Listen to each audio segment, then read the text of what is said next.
Welcome to the Home Birth After Cesarean podcast.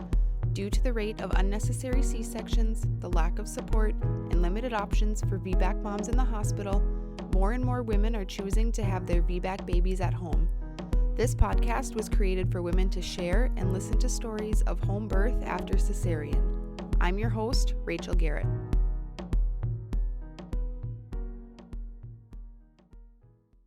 Today we have Deanna with us, and she is going to share her story of her cesarean with her first and then her home birth with her second. So, Deanna, if you just want to give us a little bit of an introduction to who you are.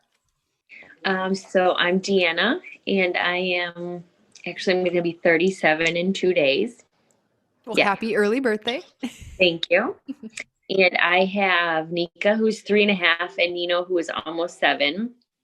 So Nino was my C-section, and he was born in 2014. I was in a really great practice, a really ideally good practice that was very natural minded in the area outside of Chicago. So I was with them trying to plan my natural birth in a hospital because I wasn't comfortable, I guess. I didn't know as much about home birth, and it was my first kid, and that was just kind of the norm, right? So, but I knew I wanted to do it natural. I didn't want an epidural. I didn't want all kinds of interventions. I took classes, and I wanted to ideally labor and water, and this was the place I could do it. And I had a very easy, normal pregnancy, no complications, and that was just what I planned for. I filled my head with all of these natural things to combat, pain or whatever, and read positive birth stories and tried to prepare myself as best as I could. I didn't do hypnobirthing because I think there's certain type of people that works for, and I just probably wasn't going to be one of them. But I did yoga, and I tried to keep my body flexible and open and all of that. And everything was going well with my pregnancy. And I was 40 weeks. And so they were like, oh, let's just stretch your membranes. And I was like, okay, well, I didn't at that point, I guess I didn't know that was maybe a little bit more invasive than necessary. So we did that, and they were like, oh, giving your baby a noogie. My midwife said, I'm feeling the sutures in the top of his head, and you'll probably go into labor within 24 hours. And I was like, okay. Actually, I was 40 and 5 or 40 and 6. So I had NST, but the baby was fine, everything. So she did this, and I was like, okay. And nothing happened. So then they were like, okay, well, we really need to, do the NST and make sure, because we're reaching 41 weeks. And they're like, just drive over to the hospital. It was 2 miles away from the doctor's office. And I did that, and I laid on the table, and the radiologist, was doing it. And she said, oh, your baby's breech. And I laughed at her because I said, oh no, my midwife was giving him a noogie, and I'm 41 weeks. So I would feel 7 pounds in my stomach flipping over. And she goes, no, your baby's breech. And I was like, no, he's not. My midwife just felt him 8 minutes ago. And she goes, your baby is breech. And then I just started crying because I'm there was nothing in my schema. All along, my baby was supposedly in the proper position. Nobody had said otherwise. And I just didn't expect this. And so I knew about versions, and they called for the doctor in my practice, and he was on vacation. Had no idea he was on vacation. So I just had the on-call doctor. And this was just such a shock. And there was a midwife there, and I just didn't know what to do. And basically they said, we can give you a version. It's 50% chance of it being successful or not. It may be really painful. And either way, you're going to have to start on Pitocin, and we have to get the baby out within 12 hours. And, his cord might be wrapped around his neck, so all these scary things. Did they say why a 12-hour time frame with that? Just because that's from when they just what that doctor was comfortable with. That's usually how it is. It's just what the doctor wants. Right. So, but was it just because your baby was breech? Is that? Because I've just never heard that before. Yeah, it was just because if they were going to do the version that there was no indication that my baby was under stress or anything like that, Sure. or I didn't have any issues, but he just felt like if he did the version and did that manipulation, he just like wanted the baby out, especially probably because I was over 40 weeks and that makes everybody all nervous anyways. And I did ask him, like, if this was your wife, what would you want her to do? And he said, like, I would try the version, but it was just, it was so outside of everything we had planned that it was just felt like, I don't want to like add stress. Like I didn't want a C-section, but I just felt like all of that. And then I was still going to probably end up with Pitocin and be uncomfortable and then have an emergency C-section. And I was like, I feel like that's worse. So I just kind of succumb, like to it, surrendered and like let them do it. And it was like, it was hard, but I was like in the moment. So I was just like happy I was going to meet my baby. And I mean, probably within 3 weeks of having my baby, I was already researching how I was going to VBAC the next one. And that's all I read for years and years. I, after probably like a year, he was a year that we tried for another, and I had a miscarriage, and then I had another ectopic because I had one ectopic before my son. But either way, I was still just consuming everything I possibly could about how I was getting my VBAC because I was having a baby. And I had also basically decided it was going to be at home because I didn't feel like there would ever be any way that like mentally I could progress the way I needed to in a hospital setting because of such a negative experience with my C-section. Not just because of like the surgical aspect of it, just with the nurses and the basically like everybody just having their own way of doing things. And this is like, that made no sense. That nurses were like, well, you have to do this because this is how I do it. And I'm like, that's not a policy. That's not how I want to do it. So I just was like, I don't see myself being able to be successful in my goal if I go into a hospital again, period. So I only researched finding midwives. And for me, really, it was just a CPM because there's really only like, I don't know, one, maybe two CNMs that I knew that would even touch a primary VBAC at home. And one of them I did interview with and was going to use, but she always took vacation the month I was due. It's like, well, I'm not going to do that again. So then I went with the CNM and I had dual care. I was seeing a different OBGYN with my second pregnancy. And I saw him until like about 30 weeks, just because I wanted to get that 20-week anatomy scan. And I wasn't quite sure which midwife I was going with. So after I got that, and then he wanted me to like do the GBS test, and I didn't want to do that. So then I just kind of never went back. Did you ever tell him that you were planning on having a home birth? So I did, and I knew from the community that he wasn't a fan. But I'm like, well, what do I have to lose? I'm just going to ask him if he would be my backup. And I had heard that there was a doula who was close with him, and he agreed to back her up for her home birth. And so I said to him, I think you're great, but I'm going to have this baby at home. I'm wondering, if something arose, if there was an emergency, like even beforehand, like say I got high blood pressure or something, and I just wanted to come in. And he was like, no, absolutely not. That's so dangerous. I don't condone that. You're on your own. I'm not going to be any part of that. And I said, okay, have you seen uterine rupture? And he's elderly, I would say. So he's been around in the business a long time. And he was like, no, but this one time, almost. Almost. I'm like this one time. And so, yeah. And I'm like, so how long have you been practicing? And it was like, I don't know, maybe I'm off on the number, but it was upwards of 40 years. And he's specialized basically in VBACs. I mean, that's where everybody goes. And no, but this one time almost. And I'm like, I like my chances. I've done my research. Thank you. And that's it. And so I left and I continued care with my midwife. And I had an amazing HBAC at home. I did have to transfer after. I didn't. My daughter did. because when I was delivering her, I didn't like wait for the next contraction. Like, I guess you're supposed to deliver the head and then wait for the next contraction to deliver the shoulders.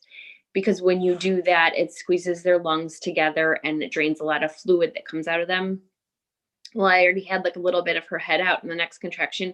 I just like pushed her whole body out. So she didn't get that lung compression. And so they were concerned that she had fluid and they just wanted to make sure she would get it out. Unfortunately, like my birth team didn't really like give me all the details and discuss it with me, but they just were a little worried. And I guess none of the 4 of them were able to stay overnight just to monitor. So instead of giving me the option to say, like, look, we just want somebody to be here in case, but we're all kind of busy, they just said, we're transferring you to the hospital because, we're concerned there's fluid in her lungs. So do I wish that they told me that and like gave me the option? Yes. But do I regret doing my home birth because of it? Because my daughter had to go to the hospital after? No, because she was safe. She coughed it all up on her own. Everything was fine. I'm just really upset, I guess, that she had to have antibiotics because when I did go to the hospital, they treated us like a really dirty home birth and I didn't have a GBS test result. So she was on antibiotics for like almost 48 hours, but I started fighting with the doctors and I got her off after like 36 hours or something.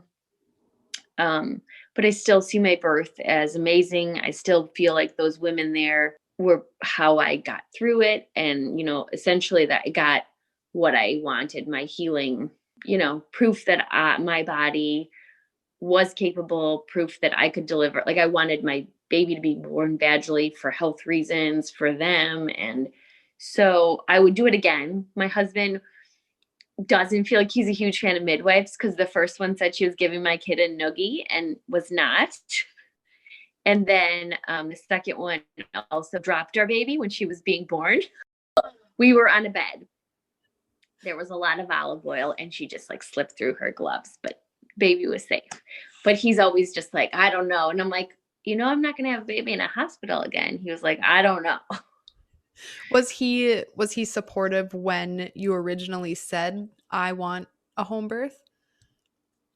He wasn't super excited about the idea, but because he had so many years to warm up to it, because like I said, it was right after my son's birth. All I said was really just that, like, this was the way I am going to achieve my goal. I feel like this is to give myself the best shot at doing this. And I didn't talk about it like that. I didn't say like, this is my best option. It was like, this is what I'm going to do. And this is how it'll be best for me to do it. He still wasn't excited about it. So we did talk to like other people who had home births. I made him watch movies about home birth. He felt a lot better when he met the first midwife we interviewed, the one that was actually a CNM. So he felt a lot better with her. And also we lived within 10 minutes of a hospital. So I go, worst case scenario. And he knew some of the data that just basically like if something were to happen, it's almost always usually before. It's never like a minute by minute, like emergency situation. And if so, we can get to the hospital in 10 minutes. And so he was like, okay, I feel better about that. But we purposefully also didn't tell any of our parents because we knew that wouldn't be supported. So the only person in our family that knew that that was our plan ahead of time was my sister because she was coming over to watch my older one. And then after I had the baby, we called all of our parents like an hour after. And they were like, what? They just had no idea. Yeah. So That's kind of a fun surprise to add to with the arrival of a new baby is, and by the way, baby was born at home. Yeah. Yeah. I mean, I'm not a good liar and I just tried to avoid the conversation when people asked. And I was technically like with the other doctor. So I like was like, oh, I see him at, CDH or whatever, the hospital, but I just tried to avoid it. Cause I was like, I knew there was going to be negative comments. And I just, in my head, since I planned this, I had no place in me for any negative anything. So I just wasn't allowing it. Good for you for having that And boundary. well, it's like I knew I needed to because I knew like my mother-in-law lacked boundaries. And I knew my mom would be supportive but scared and worried and like express that. And I didn't want any of that. I already have so much from society, like because it's not the norm, that I just am like, no, I don't want any of that. So I was like, we're just not going to tell them. It just doesn't, it's not going to work. And I see online right now, even just today, I was answering in a group, like, they're like, how do you handle negative comments? I'm like, you don't tell them. You know, like, unless you need them to be a part of something, or it's somebody that you can sit down and have like a knowledgeable conversation with and they can be open, I just wouldn't advise doing it. It's your business. It's your baby, your birth. You get to do it however that looks and works best for you. Yeah. So how did your labor start with your home birth? So I was due on the 4th of July, and we like walked to the park to see fireworks on the 3rd. And I like felt like I was having a little bit of contractions, but like nothing consistent or anything. And I was like, oh, okay, this feels like good. Like this is going to actually happen on its own for once, you know? And the next day was my due date, you know? So I was like, oh, this is good. And it was just, I don't know what we did the next day, just like hung out. It was chill, nothing happened. And then the next day, as I was getting into bed, I started having like real contractions, and they were like quick. Everybody's like, oh, you should just like, you know, bake cookies, act like nothing's going on. But like, I could not do that. I tried to like be chill, but I like told my husband about it. And then my son would come running at me to like play or something. And I'm like, no, I can't play with you. Like I would just keep escaping to the bathroom every like 2 or 3 minutes so that I could like hold on to the counter and like, you know, and then they just increased, called my doula, you know, normal stuff. Was that later in the day or was that in the morning, did you say? So it started probably like maybe like 7 or 8 at night. And then my doula was like, well, try to lay down and see how it goes and whatever. So I tried. It was maybe 11:30. I was like, yeah, I can't do this alone anymore. So she came over and she helped me. And then it was getting like really intense. And like she called the midwife and she was like, you know, it's getting really intense. And she was like, oh, I don't think, you know, like that would be so soon and blah, blah, blah. So the midwife waited. And then I want to say she came at like maybe 3 a.m. And she was like, no, you know, I don't think you're close. It's going to be a long time. I'm just going to go back home. I really like you to get some sleep because now you've been up all day and almost all night. So, can you take something and go to sleep? I'm like, well, I'm not taking any drugs or anything. She was like, you really need sleep to do this. And I was like, okay, like, what can she was like, just take Benadryl. I was like, okay, fine, I'll take Benadryl. Cause she wanted me to like have a glass of wine. And I'm like, that's not going to make me tired, you know? So I had Benadryl and I went to bed probably like 6 a.m. And I was able to sleep for a couple of hours, maybe till like 9 or 10 a.m. And then I like got out of bed with like a raging contraction just out of nowhere. Got in the shower and my husband's like, I need to call the doula again. So the doula came back right away.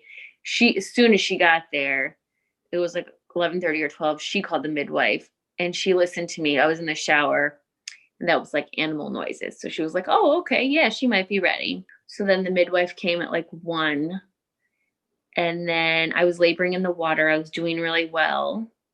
It felt amazing to get in the water. And it was like, I love water. It's soothing.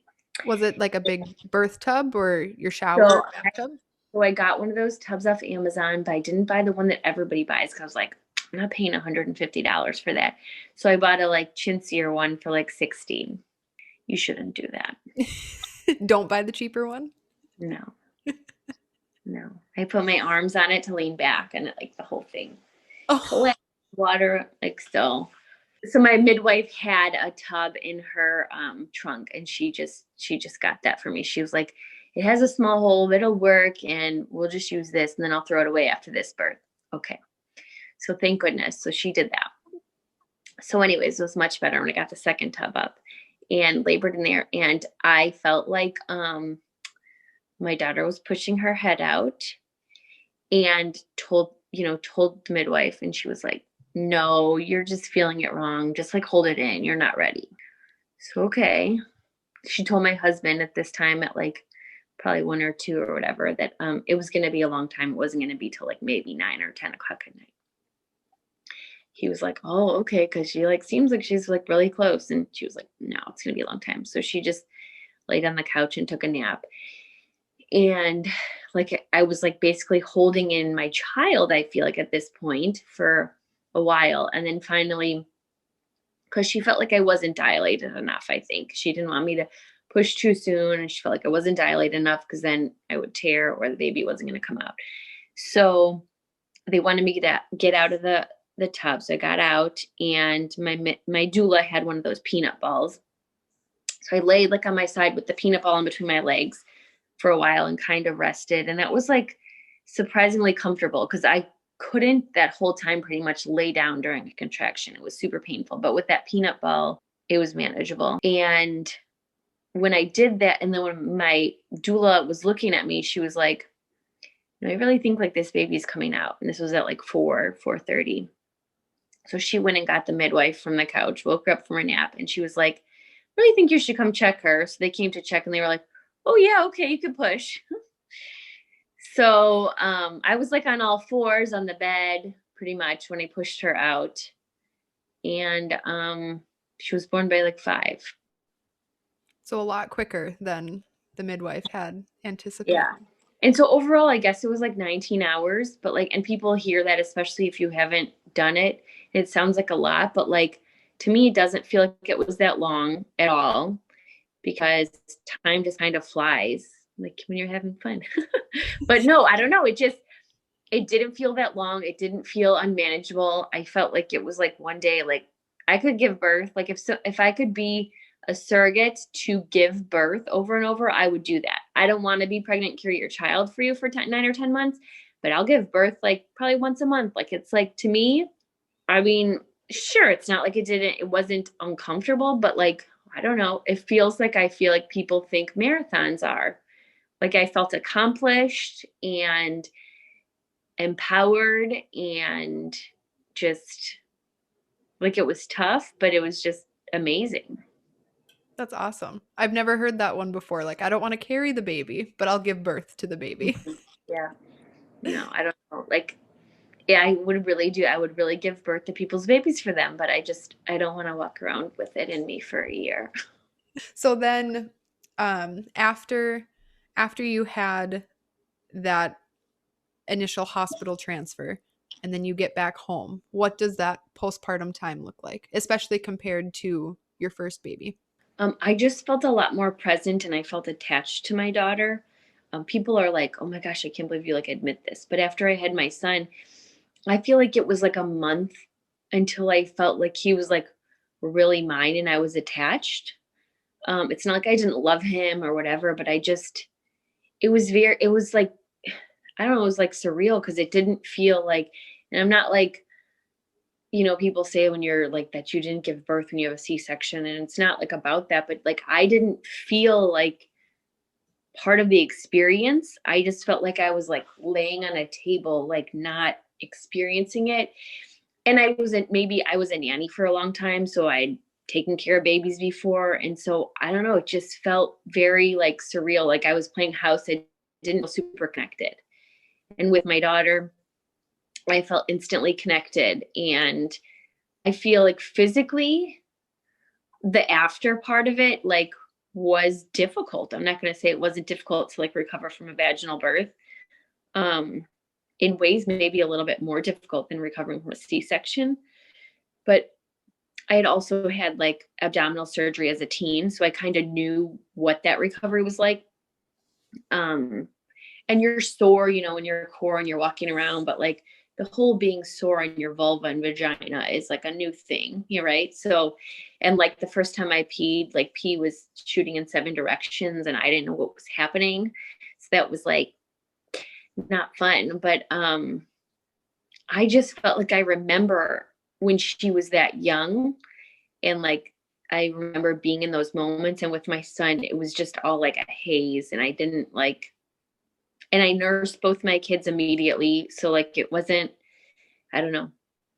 I just felt like, and then after my body did that initial healing, like in my parts, like the rest of my body, I feel like just kind of fell back into itself much quicker than it did because I feel like it knew it gave birth. And when I had a C-section, my body didn't know that it didn't give birth in my eyes, right? My body, my son knows, like I'm like the doctors cut you out of me. And so it's like your biological, like your body doesn't know, and so it doesn't know to do all the regular things it does after you have a baby. And so I feel like all of that stuff was difficult. Yeah, that cocktail of hormones that you get after having a vaginal birth, whether, I mean, it can get interrupted if you have things like an epidural or other interventions too, but especially a vaginal birth at home, those hormones are going to be a lot stronger, and there's not as much getting in the way of them as there is when you have a C-section, because a C-section is a surgery, like you said. I mean, It's interrupting the normal biological process. yeah, definitely. And I think I've heard that time and again that the bonding can be different. And not to say people don't bond immediately after a C-section, but I think it's just a little bit more difficult sometimes because those hormones are interrupted, and it's not what your body was anticipating to happen. Right, exactly. I agree. So, I guess just taking your whole journey into account for any women that are currently planning a home birth after having had a cesarean or are maybe on the fence and just kind of exploring their options. Is there any advice that you would give or anything that you would say? I mean, I think it's some of the stuff I touched on. Basically, like it's like people will say, like, what's your list of must-haves for like an HBAC or a VBAC? And like what I say is like obviously your team matters, but to me, my doula was imperative. If I didn't have my doula, I don't know how successful I would have been.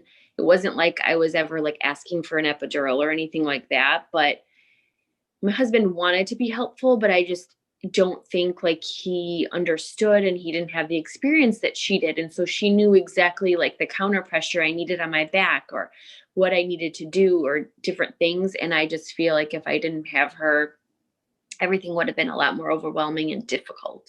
So like I always say doula is kind of number one for me. But then other than that, like I feel like another thing was I really did make sure to keep myself in better condition with that pregnancy than I did with my first. I swam like 2, 3 times a week. And I was obviously chasing a toddler, and I was just trying to put good things in my body, more good things. Even if I mean, it wasn't like I still ate chocolate peanuts like every single day, but like I always tried to put good things in my body also. And just reading and filling my head with positive stories from people and just reading books and watching, it was just all positive. Like there was no, wasn't like I didn't know that there are complications. I knew all of that, but that was just like basic facts that I had already crossed over because I already felt comfortable with them because I didn't feel like the risk outweighed the benefits in any way. So I just continued to consume all the positive things I could about it. And Did again, I never used the word try or attempt or TOLAC ever. That was not a thing for me. It was, I am having an HBAC, period. There was no, I think, I hope, I'm going to try. And that's not like the kind of person I am in life at all. But this was so important to me that it was just like, I'm doing it, period, you know? those words have power because that's what you're filling your mind with, and your body responds to that too.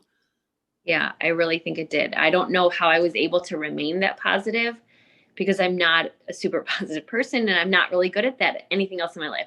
But with that, it was just that's how it was. Did you do any prenatal care with the doula? I don't know if prenatal care would be the right word. Any prenatal So, preparation with the so doula? not much. Like, so it's funny. I kind of like won her services in a way. There's like a group, a local group, and they do like a pay it forward thing every year. And she does birthing classes, and she's a doula, and she also has a partner doula who does encapsulation, and they offered like a discount on their services, and I won it a couple years prior, like half price for the doula or something like that. And I called her and told her I was pregnant, and then I lost the baby. And then it was a couple years later, and I'm like, I know it's been a few years, but like, I really want you. Would you still consider giving me that discount? And she said, yeah. And I would pay her 3 times as much because she was just worth it. But so I really only met with her once before the birth, like for an actual like sit down and meeting. And I had texted with her a few times when I feel like I was like starting to lose my mucus plug and stuff.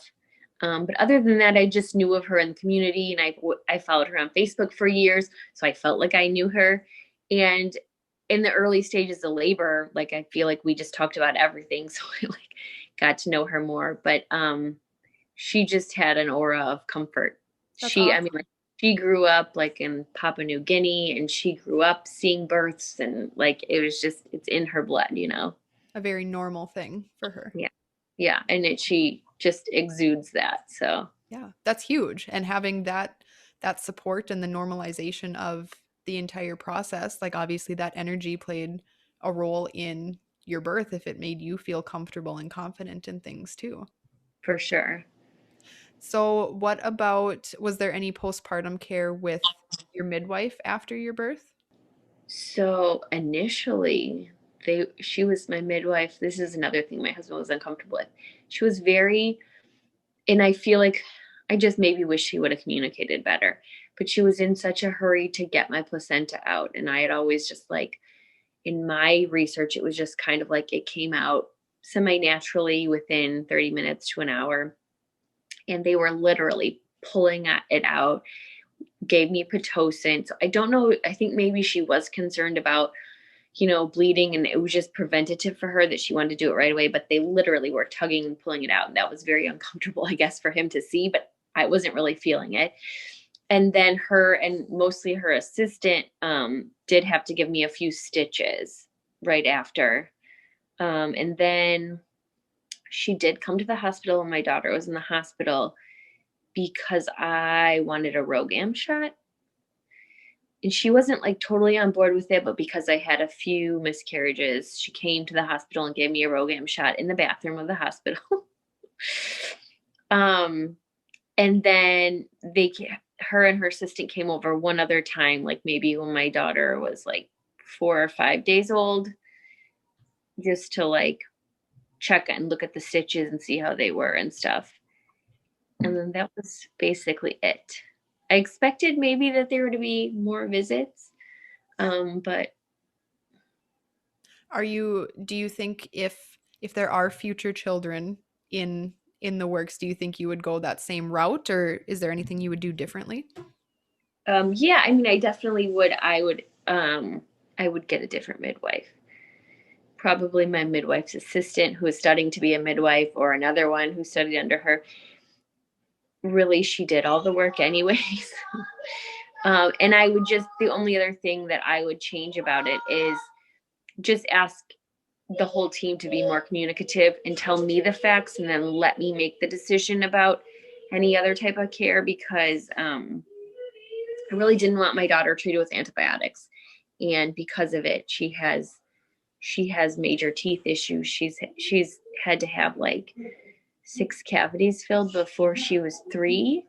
And she doesn't eat sugar or anything. And so basically the dentist was like, well, this can be from antibiotic use. And so I wish that didn't happen, but that's really my only real regret, is the whole her having antibiotics and her being transferred, because they didn't communicate and give us the option. Anything else you can think of that you want to add? I don't think so. Okay. Awesome. Well, thank you for being willing to share your story with all of us. Absolutely. Thank you for listening to another episode of the Home Birth After Cesarean podcast. Make sure to subscribe, leave a rating, and follow us on Facebook and Instagram.